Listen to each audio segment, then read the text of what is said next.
Hi dear student, welcome to ES Right Now YouTube channel. ছাত্ৰ ছাত্ৰীসকল আজি আমি 2012 চনৰ এলপি টেটৰ ম্যাথমেটিক্সৰ কুৱেশ্যনৰ সেকেন্ড পাৰ্ট কৰিম আজি ফাৰ্স্ট পাৰ্ট আমি কৰিলো এবাৰ আমি কৰিম সেকেন্ড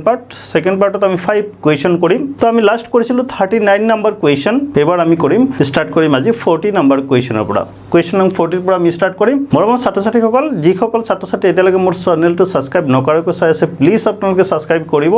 কাৰণ আমি বহুত কষ্ট কৰিহে এই ভিডিঅ'বোৰ বনাব লগা হয় সো আশা কৰো এই কষ্টৰ ফল অলপ হলো দিব আপোনালোকে ভিডিঅ'বোৰ সাবস্ক্ৰাইব নকৰাকৈ নাচাব প্লিজ চেনেলটো সাবস্ক্ৰাইব কৰি ল'ব আৰু শেয়াৰ কৰি দিব বন্ধু বান্ধৱীসকলক আৰু লাইক কৰি দিব ঠিক আছে আপোনালোকে যদি লাইক শেয়াৰ কৰে সাবস্ক্ৰাইব কৰে তেতিয়াহলে আমাৰ মনোবল বাঢ়ে আৰু আমি ভিডিঅ' বনাই ভাল পাওঁ তো আমি আজি স্টাৰ্ট কৰি আছো কুৱেশ্যন নম্বৰ 40 কুৱেশ্যন নম্বৰ 40 আমাক কি কৈছে আমি চাম কুৱেশ্যন নম্বৰ 40 আছে কি তলৰ কোনটো সংখ্যা বৰ্গ সংখ্যা এটাৰ একক স্থানৰ অংক হ'ব নোৱাৰে তলৰ কোনটো সংখ্যা বৰ্গ সংখ্যা এটাৰ একক স্থানৰ অংক হ'ব নোৱাৰে অংক মানে কি 0 ৰ পৰা 9 লৈকে এইবোৰক আমি অংক বুলি কওঁ ঠিক আছে ইয়াত 5 6 7 9 দিয়া আছে এই 5 6 7 9 এইকেইটা বৰ্গ সংখ্যাৰ একক স্থানত বহিব পাৰেনে বা বৰ্গ সংখ্যাৰ একক স্থানত আমি পাওঁনে কোনটোক আমি নাপাওঁ সেইটো আমি উলিয়াব লাগে তো বৰ্গ সংখ্যা কোনবোৰ যিবোৰ সংখ্যাক আমি কি কৰিব পাৰো আন সংখ্যাৰ বৰ্গ কৰিলে পাওঁ যেনেকৈ 1 ক আমি পাওঁ 1 ক 1 স্কয়াৰ কৰিলে পাওঁ 1 ৰ বৰ্গ কৰিলে পাওঁ তাৰ পিছত 4 ক 2 স্কয়াৰ কৰিলে পাওঁ তাৰ পিছত আমি যদি ইয়াত 9 লওঁ 3 স্কয়াৰ কৰিলে পাওঁ তাৰ পিছত যদি আমি 16 লওঁ তেতিয়াহলে 4 স্কয়াৰ পাম 25 ললে 5 স্কয়াৰ পাম আমি যদি 36 লওঁ তেতিয়াহলে কিমান পাম 6 স্কয়াৰ 49 ললে 7 স্কয়াৰ 64 ললে 8 স্কয়াৰ আৰু 81 ললে 9 স্কয়াৰ 100 যদি লওঁ তেতিয়াহলে 10 স্কয়াৰ ঠিক আছে আমি ইয়াত যদি চাওঁ এইকেইটা কি এইকেইটা গোটেইকেইটা কি বৰ্গ সংখ্যা কাৰণ এইকেইটা সংখ্যাক আমি আন সংখ্যাক বৰ্গ কৰি পাওঁ ঠিক আছে এতে এই বৰ্গ সংখ্যাবোৰৰ একক স্থান আমি চাম ঠিক আছে এই বৰ্গ সংখ্যা কেইটাৰ একক স্থান চাম এতিয়া আমি চাম এই বৰ্গ সংখ্যাবোৰৰ একক স্থানত কি কি ডিজিট আমি পাওঁ একক স্থানত আছে আমাৰ 5 আছে গতিকে এটা বৰ্গ সংখ্যাৰ একক স্থানত কি হ'ব পাৰে 5 হ'ব পাৰে সো এটো আমাৰ এনসাৰ নহব তাৰ পিছত 6 যদি চাওঁ আমি 6 টো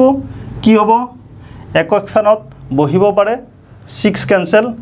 9 ও একক স্থানত আছে হয় আৰু 7 টো কিন্তু আমি কোনো বৰ্গ সংখ্যাৰ একক স্থানত পোৱা নাই গতিকে কি হ'ব আমাৰ সি নম্বৰ অপচন কি হ'ব কাৰেক্ট आंसर হ'ব 41 নম্বৰ কুৱেশ্যন কি কৈছে আমাক এখন আয়তাকাৰ ফুলনি বাগিচাৰ দৈৰ্ঘ্য আৰু প্ৰস্থৰ অনুপাত হল 3:2 যদি বাগিচাখনৰ দৈৰ্ঘ্য 150 মিটাৰ হয় ইয়াৰ প্ৰস্থ কিমান হ'ব এখন ফুলনি বাগিচা কেনেকুৱা আকাৰৰ আয়তাকাৰ বুলি কোৱা হৈছে আয়তৰ কি থাকে আয়তৰ থাকে আমাৰ দৈৰ্ঘ্য আৰু প্ৰস্থ এই দৈৰ্ঘ্য আৰু প্ৰস্থৰ অনুপাত কি দিছে 3:2 ঠিক আছে 3:2 মানে কি হ'ব যদি দৈৰ্ঘ্য কি হয় 3 হয় প্ৰস্থ কিমান হ'ব 2 একক হ'ব যদি দৈৰ্ঘ্য কি হয় 3 মিটাৰ হয় তেতিয়াহলে কি হ'ব লাগিব প্ৰস্থ 2 মিটাৰ এতিয়া অনুপাতটো কি হয় অনুপাতটো সদায় কি হয় মাল্টিপ্লাই হৈ যায় যদি দৈৰ্ঘ্য কি হয় দুগুণ হয় তাৰ মানে 3 * 2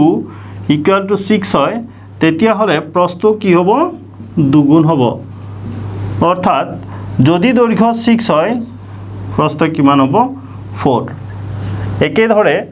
যদি দৈৰ্ঘ্য 3 গুণ হয় 9 হয় তেতিয়াহলে প্ৰস্থ কি হ'ব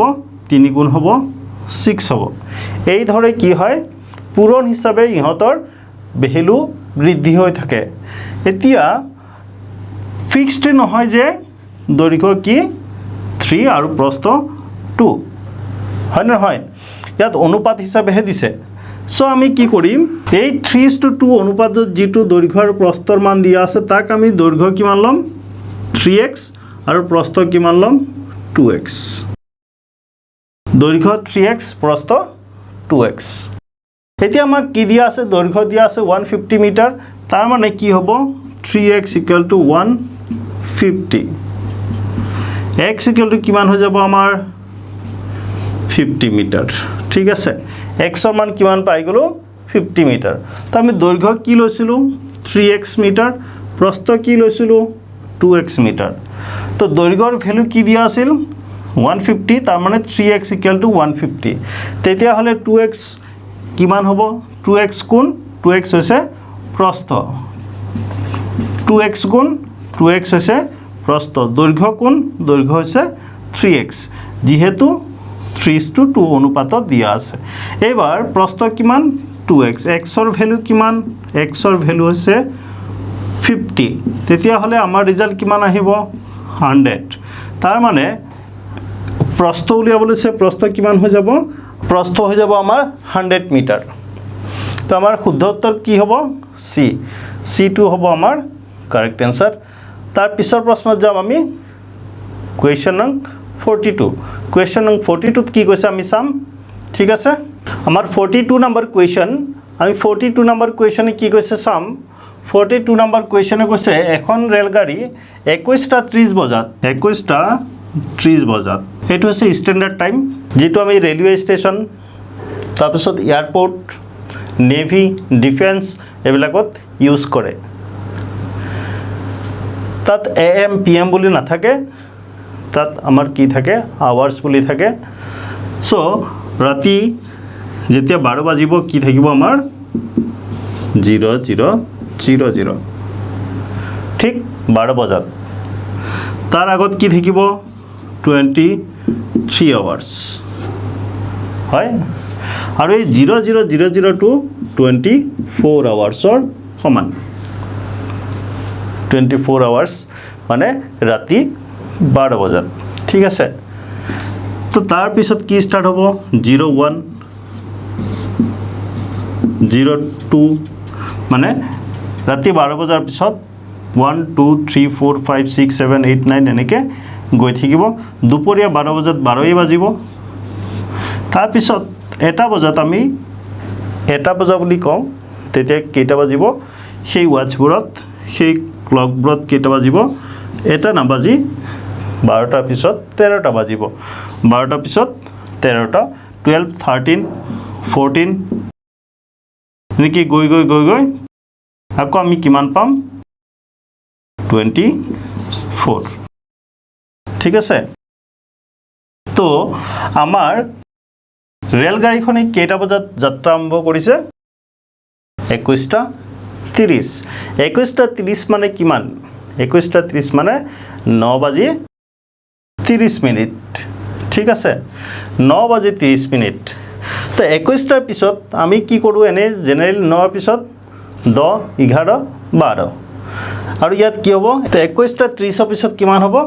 22টা 23টা 24টা তো 21:30 ৰ পৰা 24টা লৈকে কিমান ঘন্টা হ'ব 2 ঘন্টা 30 মিনিট 2 ঘন্টা 30 মিনিট হৈ গল 24টা বজালৈকে ৰাতি যেহেতু ৰাতি 9:30 স্টাৰ্ট হৈছিল এতিয়া 24টাৰ পিছত কি হ'ব 24টাৰ পিছত স্টাৰ্ট হ'ব আমাৰ 1ৰ পৰা ৰাতিপুৱা কেইটা বজাত গৈ পাইছিল 9:20 তাৰ মানে 12 বজাৰ পিছত 1ৰ পৰা যদি আমি কাউন্ট কৰো 9:20 লৈকে কিমান ঘন্টা হৈ যাব 9 ঘন্টা 20 মিনিট তো আগৰ 2 ঘন্টা 30 মিনিট আৰু 9 ঘন্টা 20 মিনিট কিমান হৈ গল 11 ঘন্টা 50 মিনিট তেতিয়া হলে কোনটো অপশন শুদ্ধ হ'ব সি নম্বৰ অপশন শুদ্ধ হ'ব কি হ'ব 11 ঘন্টা 50 মিনিটত গৈ প্লাই গন্তব্যস্থান পাবহি হয়নে নহয় তো ঠিক আছে আমি নেক্সট কোৱেশ্চনলৈ যাম আমাৰ 43 নম্বৰ কোৱেশ্চন কি কৈছে আমি চাম 43 নম্বৰ কোৱেশ্চনত কৈছে যে তলত কাৰখানা এটাত গাড়ী নিৰ্মাণ কৰা তথ্য দিয়া হৈছে ইয়াত কেইটামান বক্স দিয়া আছে এটা গ্ৰুপত সাইডেকে বক্স দিয়া আছে ঠিক আছে আৰু কি কৈছে এটা গ্ৰুপে কিমানখন গাড়ী নিৰ্মাণ কৰা বুজোৱা হৈছে 1000খন গাড়ী নিৰ্মাণ কৰা বুজাইছে এটা গ্ৰুপে কি কৈছে নিৰ্মাণ কৰা মুঠ গাড়ীৰ সংখ্যা হল এই ফিগাৰ কেইটাই কাৰখানাটোত মুঠ কিমানখন গাড়ী নিৰ্মাণ কৰা বুজাইছে সেইটো আমি উলিয়াব লাগে আমাক কি কৈছে এটা গ্ৰুপে বা এটা ছবিয়ে কি বুজাইছে 1000 গাড়ীৰ সংখ্যা বুজাইছে তেতিয়াহ'লে ইয়াত কিমানটা ব্লক আছে 1 2 3 4 এটা কি আছে হাফ তো এটা ব্লকত কিমান 1000 আৰু এটা ব্লকে কিমান বুজাব তেতিয়াহ'লে 1000 আৰু এটা ব্লকে কিমান বুজাব 1000 লাষ্ট যেটো ব্লক আছে লাষ্ট যেটো ছবি আছে তাতে আধা হৈ আছে আধা হলে কিমান বুজাব 500 500 টোটাল কিমান হৈ যাব তেতিয়াহ'লে আমাৰ 1000 2000 3000 500 3500 খন গাড়ী টোটাল নিৰ্মাণ কৰাৰ তথ্য ইয়াত দিয়া হৈছে তো এনেকুৱা ধৰণৰ প্ৰশ্ন এইবোৰ কি বুলি কোৱা হয় পিক্টোগ্ৰাফ বুলি কোৱা হয় আৰু এই কোৱেশ্চনটো আহিছে আমাৰ ডাটা হ্যান্ডলিংৰ পৰা ঠিক আছে তো আমি তাৰ পিছৰ প্ৰশ্নলৈ যাম পিছৰ প্ৰশ্ন আমাক কি কৈছে আমি চাম আমাৰ আজিৰ লাষ্ট কোৱেশ্চন আৰু 44 নম্বৰ কোৱেশ্চন কি কৈছে আমি চাম আমাক কৈছে তলৰ দণ্ডচিত্ৰটোৱে এটা ফুটবল দলে 2010-2011 চনত খেলা খেল আৰু খেলসমূহত কৰা গলৰ তথ্য বৰ্ণনা কৰিছে এই দণ্ডচিত্ৰটো এইটো ডাটা হ্যান্ডলিংৰ পৰা দিয়া কোৱেশ্চন এই দণ্ডচিত্ৰটোৱে কি তথ্য আমাক দাঙি ধৰিছে এই দণ্ডচিত্ৰটোৱে কি কৰিছে 2010 আৰু 2011 চনত কোনো এটা ফুটবল দলে খেলা খেলৰ যিবিলাক তথ্য আছে সেই তথ্যবোৰ দাঙি ধৰিছে তাৰমানে 2010 আৰু 2011 চনত যি কেইখন খেল খেলিছিল সেই খেলবোৰৰ কি দিছে গোলৰ সংখ্যা দিছে কোনখন খেলত কিমান গোল কৰিব পাৰিছে দলটোৱে সেই তথ্যবোৰ ইয়াত দাঙি ধৰিছে কি কৈছে ফুটবল দলটোৱে কিমানখন খেলত তিনিটাতকৈ কম গোল কৰিছিল ফুটবল দলটোৱে কিমানখন খেলত তিনিটাতকৈ কম গোল কৰিছিল ইয়াত এতিয়া আমি যদি চাও ইয়াৰ হৰাইজন্টেল দিশত কি দিছে গোলৰ সংখ্যা আৰু ভাৰ্টিকেল কি দিছে খেলৰ সংখ্যা কিমানখন খেল খেলিছে আৰু কিমানখন খেলত কিমানটা গোল দিছে আমাৰ প্ৰশ্ন হৈছে তিনিটাতকৈ কম গোল কৰিছিল কিমানখন খেলত তিনিটাতকৈ কম গোল কিমানখন খেলত কৰিছিল এতিয়া ফাৰ্স্ট যেটো আছে এইটো আছে খেলৰ সংখ্যা 0 গোল কৰা খেলৰ সংখ্যা কিমান 6 ছখন খেলত কোনো গোল দিব পৰা নাছিল তাৰ পিছত 9খন খেলত এটাকে গোল দিছে এটো গোলৰ সংখ্যা 9খন খেলত কি দিছে এটাকৈ গোল দিছে তাৰ পিছত 10খন খেলত দুটাকৈ গোল দিছে তাৰ পিছত 8খন খেলত তিনটাকৈ গোল দিছে এতিয়া আমাৰ প্ৰশ্ন আছে কিমানখন খেলত তিনিটাতকৈ কম গোল কৰিছিল হয় তেতিয়া হলে ইয়াত কৰিছে দুটা গোল কৰা স্তম্ভ এটো দুটা গোল কৰা খেল কিমানখন 10খন খেলত দুটাকৈ গোল কৰিছে তাৰ মানে তিনিটাতকৈ কম তাৰ পিছত 9খন খেলত কি কৰিছে 9খন খেলত এটাকৈ গোল কৰিছে তাৰ মানে ইও তিনিটাতকৈ কম হয় আৰু 6খন খেলত এটাও গোল কৰিব পৰা নাই তাৰ মানে গোলৰ সংখ্যা কি আছে ইয়াতো তিনিতকৈ কম গোলৰ সংখ্যা নাই কিন্তু ই কি তিনিতকৈ কম তেতিয়া হলে আমি কি কৰিম এই গুটেইখিনি কাউন্ট কৰিব লাগিব যদিও ইয়াত গোল কৰা নাই তথাপিও ই কি আছে যদি আমি গোলৰ সংখ্যা কম তেতিয়া হলে কি কম 0 টু কি লেস দেন 3 তিনিতকৈ কম তেতিয়া হলে আমি এই 0 গোল কৰা খেল কেইখনো আমি কাউন্ট কৰিব লাগিব কাৰণ এইখিনিও খেলিছিল খেল কিন্তু গোল কি হৈছে তিনিতকৈ কম 0 গোল কৰিছে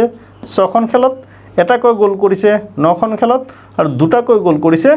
10খন খেলত এটো সাইডে কি আছে এই সংখ্যাবোৰ আছে খেলৰ সংখ্যা এই সংখ্যাবোৰ আছে গোলৰ সংখ্যা তো তিনিটাতকৈ কম তাৰ মানে ইয়াক আমি লব নোৱাৰো তিনিটা গোল কৰিছে 8খন খেলত তাতকৈ কম গোল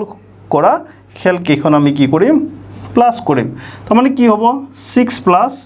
9 প্লাস 10 কিমান হৈ যাব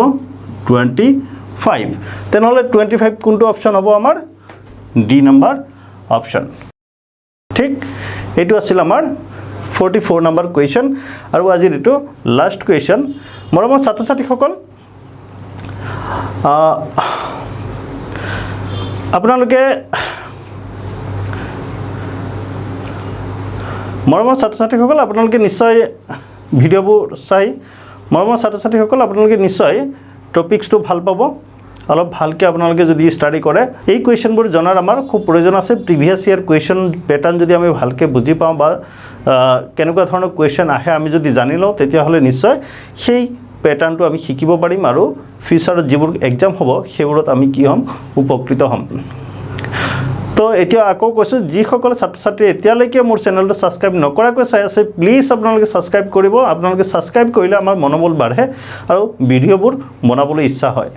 ঠিক আছে ছাবস্ক্ৰাইব নকৰাকৈ নাচাব ছাবস্ক্ৰাইব কৰিলে কোনো ধৰণৰ আপোনালোকৰ কষ্ট নপৰে